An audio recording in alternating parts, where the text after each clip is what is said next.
supermotos are fun? More often than not, they're dirt bikes fitted with road-going suspension and tires. But they're light, agile and pack enough performance to spread a wide grin whether you are hunting down apexes or scything through traffic. The Dorsoduro 900 though, with all its pretentious supermotoness, borrows its chassis and powertrain from the road-going Aprilia Shiver 900. Not a good start, as the Shiver weighs a portly for a sports naked 218 kilos, and sports nakeds are supposed to be renowned for their lightness. So, is the plot already lost then? We think not. For starters, the Dorsoduro 900 looks like nothing else on our roads. Other than the Ducati Hypermotard 939 that is. Supermotos are a rare breed in the Indian bike scene, and that's one of the reasons the Dorsoduro commands curious and admiring glances. It looks tall and compact, approachable and intimidating at the same time.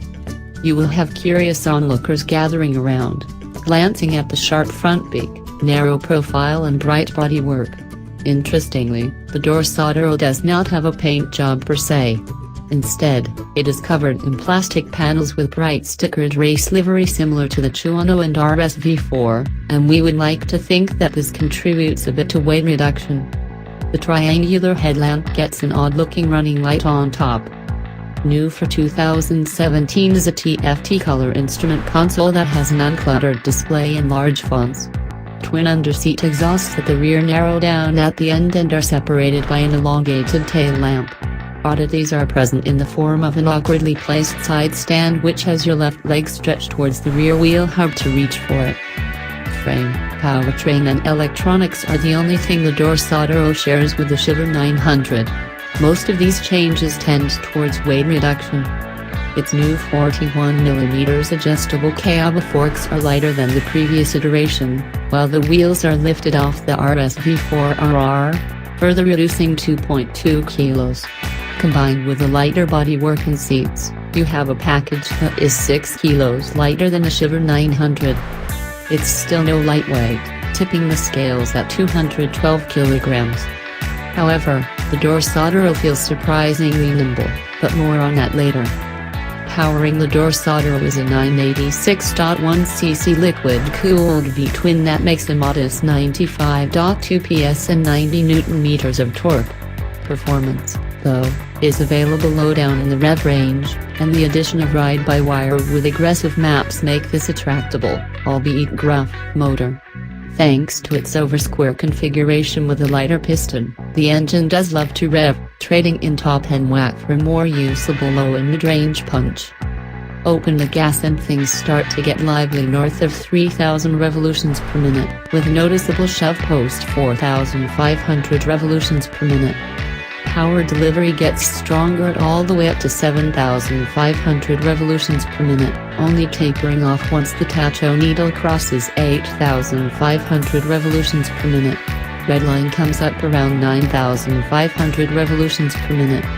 The ride-by-wire system offers a smooth and crisp throttle response throughout its rev range, making this motor immensely likable. The powertrain is similar to the Shiver 900 except for a small change. The dorsal gets one less tooth on the front sprocket, which gives it better acceleration.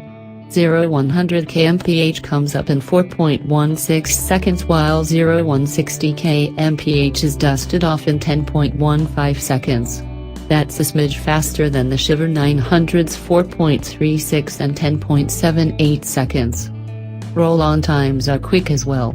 It can do 30-70 kmph in third in just 2.58 seconds, which is faster than most in the middleweight naked category and bested only by the MB Augusta Brutale 800. Of the three riding modes available, Sports offers the most aggressive throttle response while Touring and Rain mode offers softer maps. There is no change in power outputs between the three and the modes can be activated on the move via the starter button.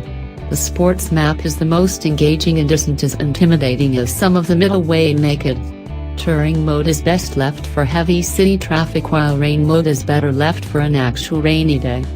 The 3-stage traction control too can be toggled through on the go.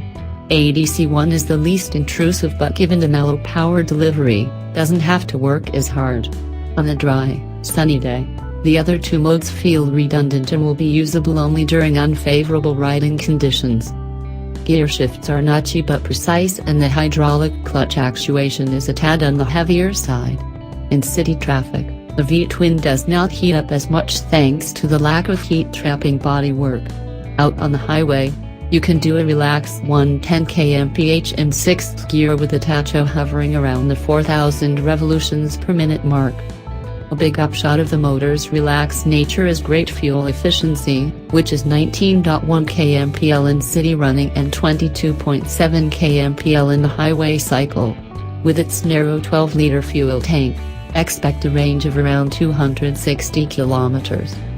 More weight and less power are not a good recipe for a fun motorcycle. The Dorsoduro turns the notion on its head. For starters, that narrow frame, upright seating position and wide handlebars make it unintimidating to ride. It's like sitting on a large dirt bike with its 871mm tall and narrow seat and your feet locked on the bear claw-style footpegs. Sure, the saddle height is rather tall and might put off shorter riders. But most riders with even average heights should find the Dorsoduro 900 manageable.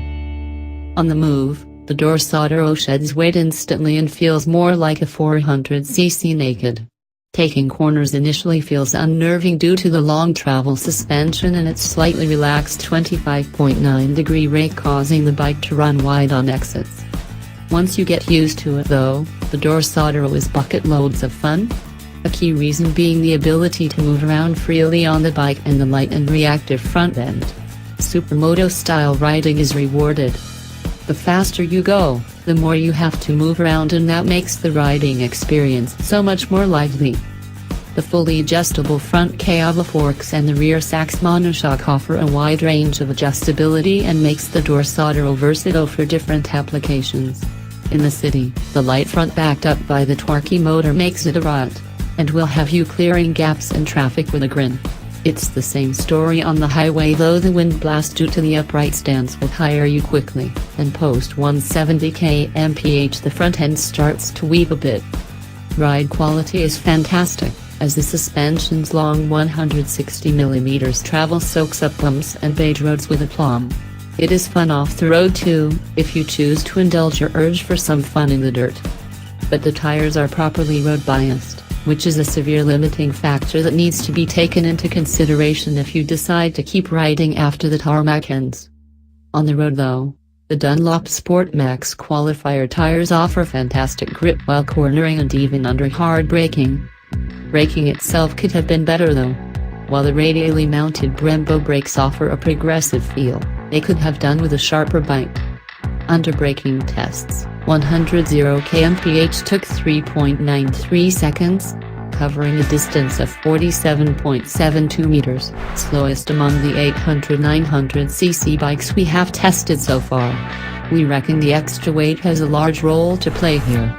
And when you yank the front brake lever with gusto, the front end loads up quite a bit, eliciting a small stopping.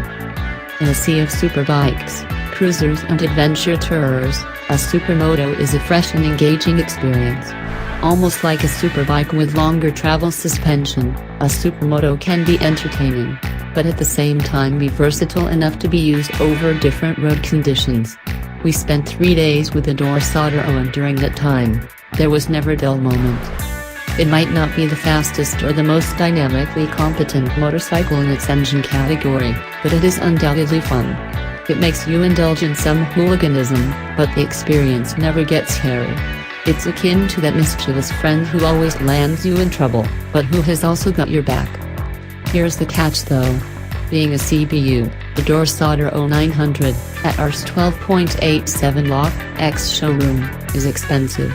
Especially when the Ducati Hypermotard 939, a lighter and more powerful alternative, can be headed Rs 11.16 lakh, ex-showroom. It might not be the most affordable way to enter the Supermoto Club, but it definitely is the more approachable one.